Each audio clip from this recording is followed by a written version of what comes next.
Hello friends आपका add class में स्वागत है।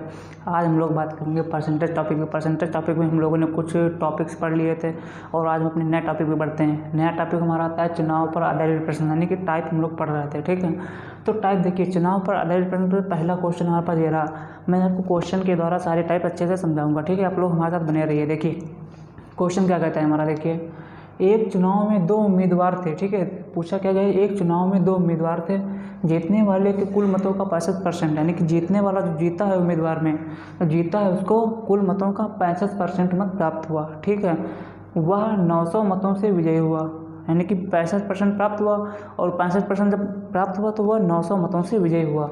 ज्ञात करो कि मतदाता सूची में कितने मतदाताओं के नाम दर्ज हैं, यानी कि तो फिर पूरी मतदाता सूची में कितने मतदाता थे ये आपको ज्ञात करना है। ठीक है, देखिए इस प्रकार के क्वेश्चन में सबसे पहले आप ये कीजिए कि क्या कीजिए, देखिए यहाँ पे देखिए सबसे पहले एक लाइन बनाइए, ऐसे कीजिए। ठीक है, तो देखिए सबसे पहले जीतने वाला, यहाँ पे लिखिए जीतने वाला जो दिया गया, जीतने वाला और हारने वाला। ठीक है, जीतने वाला और हारने वाला। अब जीतने वाला कितना है, यानी कि जीतने वाले यानी कुल मतों, जीतने वाले को कुल मतों का कितना कुल मत है, यानी कुल मत। ठीक है, जीतने वाले को 65% मिला कुल मतों का। तो फिर हारने वाले को कितना मिलेगा, हारने वाले को मिलेगा कितना, देखिए 100 - 65 कीजिए, कितना आएगा 35% आएगा। तो हारने वाले को कुल मतों का कितना 35% मिल गया। ठीक है, अब इतना तो आ गया हमारे पास। अब देखिए, अब ये जो हमारे पूछा क्या गया, वह 900 मतों से विजय हुआ, यानी कि 900 मतों से विजय हुआ। तो ज्ञात करो कि मतदाता सूची में कितने मतदाताओं के नाम दर्ज हैं। तो सबसे पहले देखिए दूसरा काम यहाँ पे क्या कीजिए, दूसरा काम यहाँ पे कीजिए कि जीतने और हारने वाले, जीतने और हारने वाले उम्मीदवार के, जीतने और हारने वाले उम्मीदवार के प्रतिशत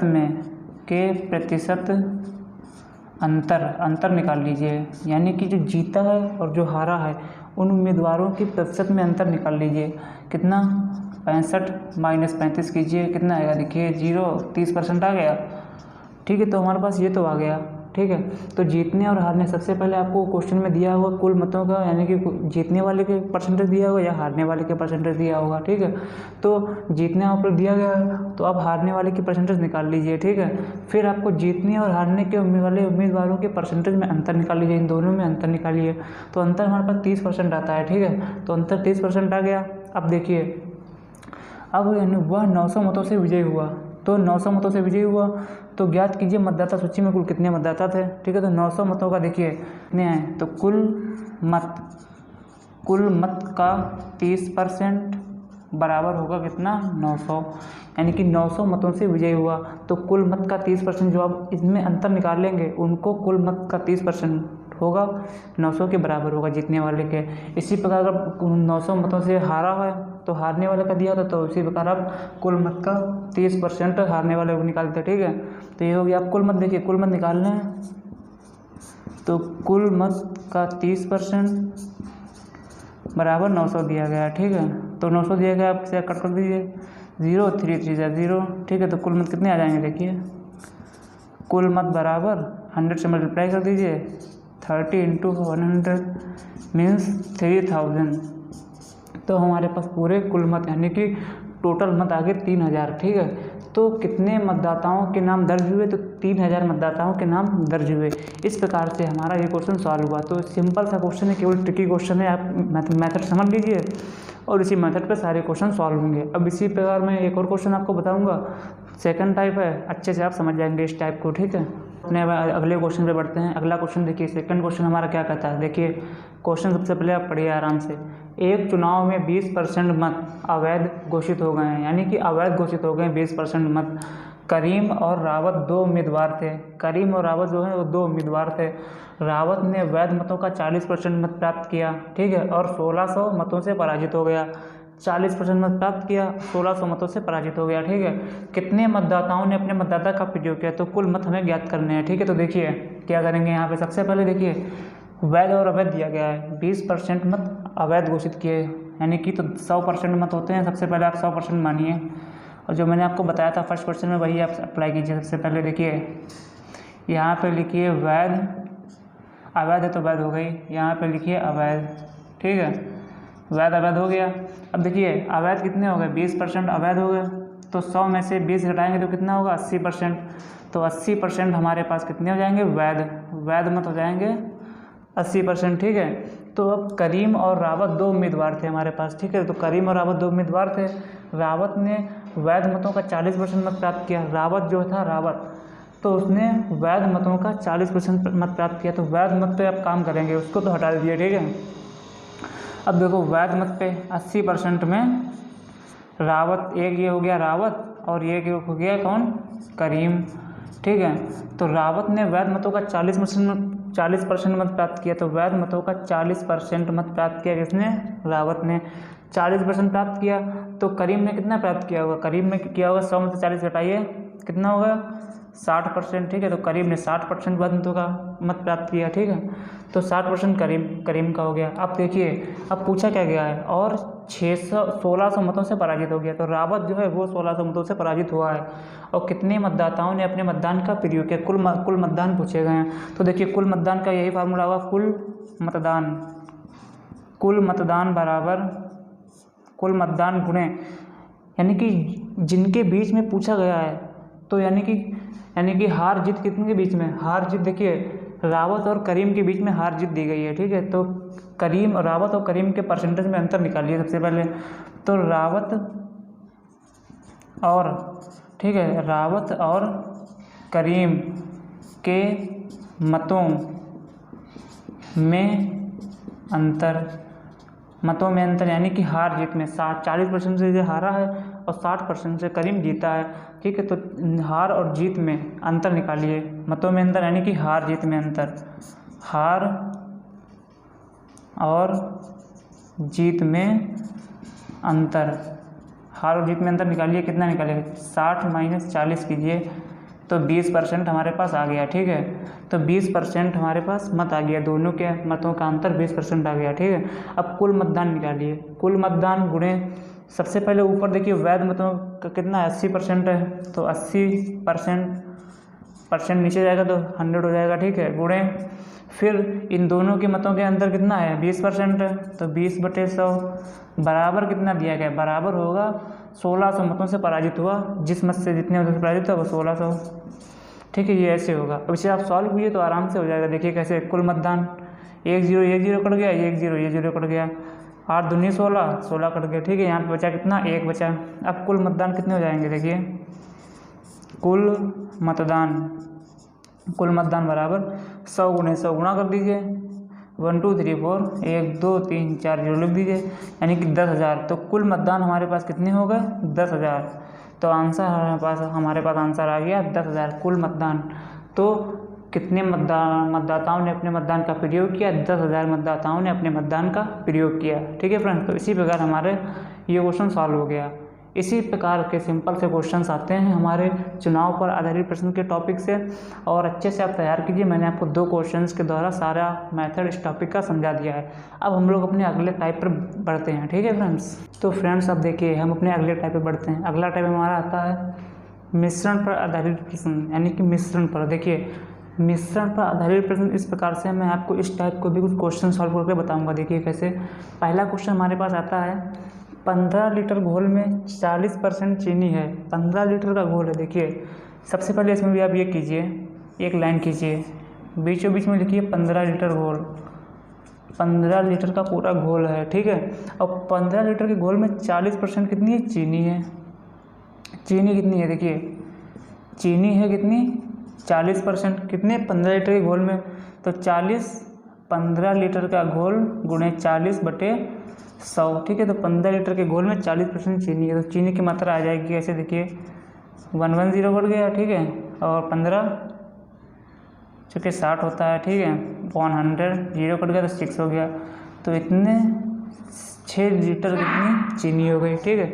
तो 15 लीटर के घोल में हमारे पास 6 लीटर कितनी चीनी हो गई, ठीक है। तो 6 लीटर चीनी की मात्रा हमने निकाल ली है। अब देखिए 40% तो चीनी थी हमारे पास, 40%, तो बची कितनी 60%। तो 60% कितना होगा हमारे पास, 60% होगा घोल, ठीक है। तो घोल होगा यानी कि पानी, घोल कितने, चीनी और पानी का घोल बना है, तो पानी हमारे पास होगा 60%। ठीक है। तो 15 लीटर के घोल में हमारे पास 6 लीटर हो गई चीनी, 6 लीटर चीनी और 60% पानी है। तो 15 लीटर का 60% कितना निकालिए, तो 15 लीटर का 60% निकालिए कितना होगा, कट किया। ठीक है। 15 छक्का 90 बटे 110, तो 9 लीटर हमारे पास कितना हो गया, 9 लीटर हमारे पास पानी हो गया। ठीक है। तो 15 लीटर के घोल में हमारे पास 6 लीटर चीनी और 9 लीटर पानी आ गया। अब जो देखो 9 से 15 करोगे तो 15 लीटर का घोल बन गया। ठीक है। तो इसी प्रकार हमने अपनी चीनी और पानी को अलग अलग 2 पार्ट में डिवाइड कर लिया है। अब देखिए पूछा क्या गया है, इसमें 3 लीटर पानी और मिला दिया जाए, यानी कि इस घोल में 3 लीटर पानी और मिला दिया जाए। ठीक है। तो देखिए जब घोल में हम 3 लीटर पानी मिलाएंगे तो नए घोल में चीनी की प्रतिशत मात्रा पूछी गई है। ठीक है। तो नए घोल में चीनी की प्रतिशत मात्रा कैसे निकालेंगे, देखिए जब घोल में 3 लीटर पानी मिलाया जाता है, 3 लीटर पानी मिलाने पर कितना होगा, देखिए 15 + 3 कितना हो जाएगा, 18 लीटर हो गया। तो हमारे पास पूरा घोल आ गया, 18 लीटर का घोल हमारे पास आ गया। ठीक है। अब देखिए इस 18 लीटर के घोल में अब पूछा क्या गया, नए घोल में चीनी की प्रतिशत मात्रा पूछी गई है। ठीक है। तो नए घोल में चीनी की प्रतिशत मात्रा कैसे निकालेंगे, देखिए एक फार्मूला होता है। ठीक है। तो नए घोल में चीनी की, तो नए घोल में चीनी की मात्रा क्या होगी, देखिए जो पुराने घोल में चीनी की मात्रा थी वो, यानी कि जो पुराने घोल में, यानी कि चीनी की मात्रा पुराने घोल में गुणे 100 बटे नया घोल, नए घोल की मात्रा। ठीक है। तो नए घोल की मात्रा कितनी है, 18 लीटर में निकाल ली। चीनी कितनी है पुराने घोल में, 6 गुणे 100 बटे नया घोल में कितनी है, 18 लीटर। ठीक है। तो करो इसे डिवाइड, 6 18 और 100/3, तो इसको जब डिवाइड करोगे आप तो कितना आएगा, 33 1/3 इतने % आएगी चीनी की, यानी कि नए घोल में चीनी की प्रतिशत मात्रा आ जाएगी 33 सहित 1/3, यानी कि 100/3% चीनी हमारे नए घोल में होगी। ठीक है। तो इसी प्रकार ये सिंपल सा क्वेश्चन था। देखिए इसमें क्या करना है, सबसे पहले देखिए जो पूरा घोल दिया गया है उसको 2 भागों में डिवाइड कर लीजिए। ठीक है। तो उसके बाद जो घोल की लीटर में दी गई है तो उसको आप उस % से गुणा करके, उस % यानी कि उस घोल का उतने % से गुणा करके उसकी मात्रा, करंट मात्रा आप निकाल लीजिए। ठीक है। करंट मात्रा निकाल लिए, फिर जब घोल में 3 लीटर जब कुछ मिलाया जाए तो उसको ऐड कर दीजिए घोल में, और फिर ऐड करने के बाद जो नया घोल आपको निकालना हो, यानी कि जो नए घोल में जो जिसकी भी मात्रा निकालनी हो, तो उसमें जो उसकी मात्रा जो पुराने घोल में उसकी मात्रा थी उसको इंटू 100 से मल्टीप्लाई कर दो, बटे नए घोल की पूरी मात्रा लिख दो यहाँ पे, और फिर सॉल्व करो तो आपका आंसर आ जाएगा। ठीक है। तो इसी प्रकार से सिंपल सा क्वेश्चन था और ट्रिकी क्वेश्चन है, आप समझिए इसे। ठीक है। अब अगले क्वेश्चन पे हम लोग बढ़ते हैं। देखिए ठीक है फ्रेंड्स, तो फ्रेंड्स देखिए अब हमारे पास दूसरा क्वेश्चन ये रहा। दूसरा क्वेश्चन क्या कहता है, देखिए 2 धातुओं के 50 ग्राम मिश्रण में, ठीक है, तो 2 धातुओं का 50 ग्राम का मिश्रण है। ठीक है। तो 2 धातुओं के 50 ग्राम 2 धातुओं के, ठीक है फ्रेंड्स। तो फ्रेंड्स देखिए 2 धातुओं के 25 ग्राम मिश्रण में, 25 ग्राम का मिश्रण 2 धातुओं का दिया गया है। तो सबसे पहले आप क्या कीजिए, 25 ग्राम लिखिए यहाँ पे। ठीक है। तो 25 ग्राम 2 धातु में है, तो ऐसे लाइन बनाइए, 2 धातु, पहली धातु यहाँ लिखिए पहली धातु, ठीक है, और यहाँ पे लिखिए दूसरी धातु। ठीक है। तो दूसरी धातु, तो 2 धातुओं के 25 ग्राम मिश्रण में 40% पहली धातु है। तो पहली धातु कितनी है, 40%, 25 ग्राम की 40% है, तो 25 ग्राम गुणे 40/100। ठीक है। सॉल्व कीजिए इसे, 1 0 1 0 कट गया। ठीक है। तो इसे सॉल्व करने पर कितना आएगा, 5 5 जा 25, 5 2 जा, ठीक है, 2 1 जा 2 2 जा 4, तो 5 2 10, 5 2 10। ठीक है। तो हमारे पास कितनी धातु आ गई, हमारे पास आ गई 10, यानी कि 10 ग्राम पहली धातु हमारे पास कितनी हो गई, 10 ग्राम हो गई। ठीक है फ्रेंड्स। अब देखिए दूसरी धातु क्या कहती है, पहली धातु जब 10 ग्राम हो गई 25 ग्राम में से, तब दूसरी धातु कितनी हो जाएगी, 25 माइनस 10, दूसरी धातु हमारे पास आ जाएगी 15 ग्राम। ठीक है, तो 15 ग्राम हमारे पास हो गई दूसरी धातु। ठीक है, तो पहली और दूसरी धातु की हमने ग्राम में मात्रा निकाल ली है फ्रेंड्स। अब देखिए क्या करते हैं हम लोग, पूछा क्या गया है, दूसरी धातु कितनी कम कर दी जाए, यानी कि दूसरी धातु कितनी कम कर दी जाए। ठीक है, तो माना, सबसे पहले मानिए आप, माना धातु, ठीक है, तो माना धातु कितनी हो गई, माना धातु हो गई x। ठीक है, तो माना धातु हो गई x, तो x देखिए पहली धातु है x बटे, यानी कि जो पहली धातु होगी, पहली धातु फार्मूला क्या होगा, पहली धातु। ठीक है, पहली धातु बटे दूसरी धातु, दूसरी धातु, पहली धातु बटे दूसरी धातु बराबर, यानी कि पहली धातु हमने मानी x, धातु x है, और दूसरी धातु यानी दूसरी धातु कितने कम कर दी जाए, तो माना x कम कर दी जाए। ठीक है, तो x देखिए यहाँ पे धातु हमने x मानी है, तो कितनी कम कर दी जाए, पहली धातु क्या दी गई है 10 ग्राम है, तो पहली धातु देखिए 10 ग्राम कीजिए, और दूसरी धातु क्या होगी, दूसरी धातु में माना हमने x कम कर दिया जाए, तो दूसरी धातु क्या दी गई 15 है, तो 15 माइनस x हो जाएगा। ठीक है, तो पहली धातु हो गई हमारे पास 10 और दूसरी धातु हो गई 15 माइनस x, तो x कम कर दिया जाए कि उसका परसेंट 50 हो जाए। जब 50% दूसरी का हो जाएगा तो पहली का कितना परसेंट हो जाएगा, पहली का भी 50 हो जाएगा, 100 में से 50 घटाइए तो 50 हो जाएगा। ठीक है, तो 100 में से 50 तो 50 पहली का भी हो गया और 50 दूसरी का भी हो गया। ठीक है, तो पहली और दूसरी का परसेंटेज हमारे पास 50-50 आ गया। अब इसे आप सॉल्व कीजिए और हमारे पास x की वैल्यू निकालिए, तो कितना कम कर दिया जाए तो हमारे पास पता चल जाएगा। ठीक है, इसे काट दो, 1 आ गया यहाँ पे, तो 15 माइनस x मल्टीप्लाई 1 में जाएगा बराबर 10 हो जाएगा। ठीक है, तो x उधर ले जाइए और 15 में से 10 घटा दो, कितना हो जाएगा, देखो 5 हो गया। तो यानी कि दूसरी धातु कितनी कम कर दी जाए, तो 5 ग्राम आया, तो दूसरी धातु 5 ग्राम कम कर दी जाए। ठीक है, तो उसका 50% हो जाएगा। ठीक है, जब दूसरी धातु में हम 5 ग्राम कम करेंगे तो उसका 50% हो जाएगा। कैसे, देखिए दूसरी धातु में से 5 घटाइए 10 हो जाएगा, तो 10 और 10 बराबर हो गए ग्राम। ठीक है, तो 10 कितना 20 हो जाएगा, 5 यहाँ से कम 20 हो जाएगा, 50% हो गया। ठीक है, तो इसी प्रकार से सिंपल सा क्वेश्चन था और सॉल्व हो गया है। ठीक है, अब देखिए आप इस क्वेश्चन में भी वही काम हो गया। पहला देखिए कुल मात्रा लिखी, उसको 2 भागों में डिवाइड कर लिया, 2 भागों में डिवाइड करने के बाद जो धातु यानी कि दूसरी धातु में कितना कम कर दिया जाए, तो कितना माना x कम कर दिया जाए दूसरी धातु में। ठीक है, तो माना दूसरी धातु में x कम कर दिया जाए। अब देखिए पहली धातु बटे दूसरी धातु बराबर उनके परसेंटेज हमने कर लिए, तो पहली धातु कितनी थी 10 थी, अब दूसरी धातु कितनी है, जब x कम कर दी तो 15 माइनस x हो गई बराबर उनके परसेंटेज 50 और इसे सॉल्व कीजिए तो इतना आ जाएगा। ठीक है, इस प्रकार से ये हो गया। अब देखिए अगर यहीं पे क्वेश्चन में दिया गया होता कि पहली धातु में कितना कम कर दिया जाए, तो पहली धातु में कितना कम करें, 10 माइनस x यहाँ पे हो जाता बटे 15 होता। ठीक है, समझ रहे हैं आप लोग, इसी प्रकार से ये होगा क्वेश्चन।